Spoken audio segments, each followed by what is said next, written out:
23 अगस्त 2023 यानी वो दिन जब लैंडर विक्रम चांद की सतह पर उतरा था। करीब 11 दिनों में रोवर प्रज्ञान ने चांद से जुड़ी तमाम जानकारी को लैंडर विक्रम के जरिए इसरो के हेडक्वार्टर तक भेजा है। वो जानकारी जिसे हासिल करने के लिए दुनिया भर के बड़े से बड़े देश जुटे हुए हैं। चांद पर सूर्यास्त होने की वजह से रोवर प्रज्ञान स्लीप मोड में जा चुका है, लेकिन अब तक के मिशन में इसरो को क्या कुछ पता चला, प्रज्ञान को क्या मिला, आगे किस चीज की उम्मीद है और दोबारा मिशन कितने दिन में शुरू होने वाला है, ऐसे तमाम सवालों का जवाब आपको मिलेगा इस रिपोर्ट में।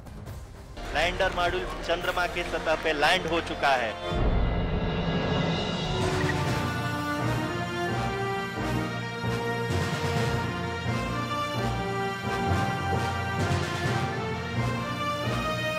पिछले करीब 11 दिनों में चांद की सतह पर उतरे लैंडर विक्रम और रोवर प्रज्ञान ने हर जानकारी को इसरो के हेडक्वार्टर तक पहुंचाया। सल्फर की खोज हो या एल्यूमिनियम का पता, कैल्शियम की मौजूदगी हो या फिर आयरन का ज्ञान, बेंगलुरु तक हर वो जानकारी पहुंची जिसका इंतजार वहां बैठे वैज्ञानिकों को बरसों से था। लेकिन अब प्रज्ञान स्लीप मोड पर जा चुका है। इसरो ने जानकारी दी है। प्रज्ञान रोवर ने अपना काम पूरा कर लिया है। इसे अब सुरक्षित जगह पर स्लीप मोड में सेट किया गया है। इसमें लगे दोनों पेलोड APXS और LIBS अब बंद हैं। इन पेलोड से डेटा लैंडर के जरिए पृथ्वी तक पहुंचा दिया गया है। बैटरी पूरी तरह से चार्ज है। रोवर को ऐसी दिशा में रखा गया है कि 22 सितंबर 2023 को जब चांद पर अगला सूर्योदय होगा तो सूर्य का प्रकाश सौर पैनलों पर पड़ेगा। इसके रिसीवर को चालू रखा गया है।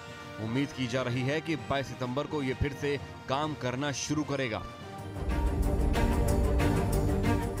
चांद पर अपनी करीब 11 दिन की जर्नी के बाद रोवर प्रज्ञान स्लीप मोड में है। ऐसा इसलिए क्योंकि वैज्ञानिकों के मुताबिक चंद्रमा पर 14 दिनों तक रात और 14 दिनों तक सूरज रहता है। 14 दिन की इन रातों में तापमान -200 के नीचे चला जाता है। ऐसे में प्रज्ञान की हिफाजत के लिए इसे स्लीप मोड में डालना जरूरी है। चंद्रमा पर लैंडिंग के करीब 14 घंटे बाद इसरो ने रोवर के चंद्रमा पर उतरने की पुष्टि की थी। अब तक के सफर में रोवर प्रज्ञान ने लैंडिंग पॉइंट से करीब 100 मीटर की दूरी तय कर ली है। 1 सेंटीमीटर प्रति सेकंड की रफ्तार से रोवर प्रज्ञान ने चंद्रमा पर सफर किया है, जिसके बाद 100 मीटर की दूरी तय करने में उसे करीब 11 दिन लगे। विक्रम लैंडर ने चंद्रमा की उस डार्क जोन में एंट्री ली है जहां दुनिया का कोई भी देश नहीं पहुंचा है। इसीलिए रोवर प्रज्ञान की लैंडर विक्रम के जरिए आई हर जानकारी पर दुनिया भर के वैज्ञानिकों की नजर है। पहली कामयाबी, चांद पर भूकंप का पता। इसरो ने बताया कि चंद्रमा 3 के विक्रम लैंडर पर लगे instrument of lunar seismic activity यानी ILSA पेलोड ने चंद्रमा की सतह पर भूकंप की घटना को रिकॉर्ड किया। दावे के मुताबिक ये भूकंप 26 अगस्त के करीब आया होगा।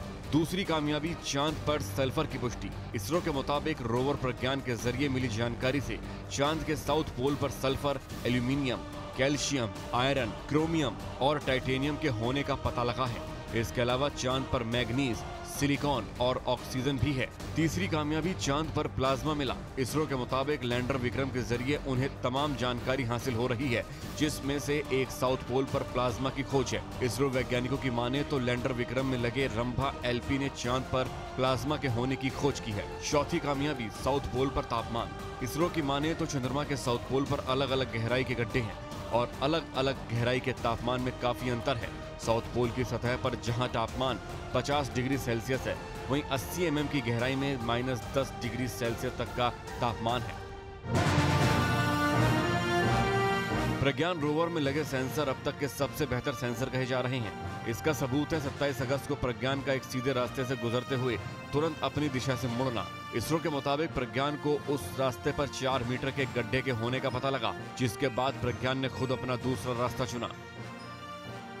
इस वक्त प्रज्ञान स्लीप मोड में है, लेकिन वर्किंग है। उम्मीद की जा रही है कि 22 सितंबर को जब चंद्रमा पर सूरज की पहली किरण पड़ेगी, तब प्रज्ञान फिर जागेगा और चांद की सतह से जुड़ी जानकारी को इसरो हेडक्वार्टर तक भेजेगा।